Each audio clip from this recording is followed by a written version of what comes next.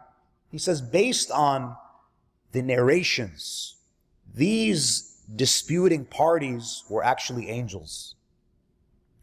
أرسلهم الله سبحانه إليه ليمتحنه.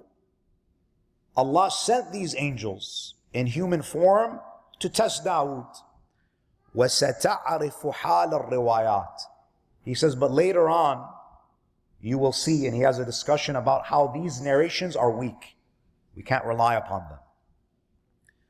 And then look at what he says. He says, وَعَلَى هَذَا فَالْوَاقِعَ تَمَثَّلَ فِيهِ الْمَلَائِكَةُ فِي صُورَةِ مُتَخَاصِمَيْنِ. Allama, he says, what happened with Dawood was not a real external event. It was mukashafa. He had a vision. Meaning, if you were with Dawood in that chamber, you wouldn't have seen anything. There was nothing there. There was nothing happening in the material world. This entire incident was a vision. And the error that he made was in the world of visions. Let me give you an example. If you have a dream, imagine you go to sleep and you have a dream. And in your dream, you commit a sin. If you commit a sin in your dream, does that constitute an actual sin? No. Because in the world of dreams, there's no taklif. There's no taklif. Allama Tabatabai, he says that the mistake that Dawood made was not in real life.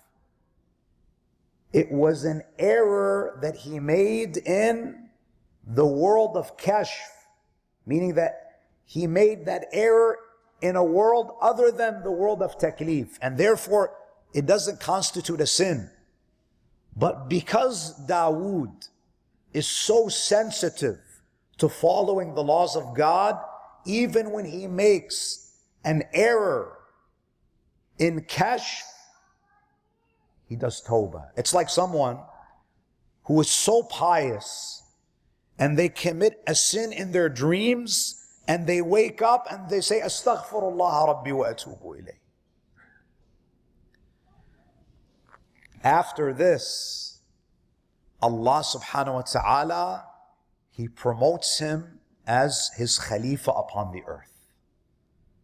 And He essentially says, Dawood, now you have reached a point where you are so careful and meticulous in following my laws that I endorse you as my official representative upon the earth. Inshallah, we'll continue this discussion tomorrow night. Wa akhiru da'wana alhamdulillahi rabbil alameen wa sallallahu ala Muhammadin wa alihi at-tahirin.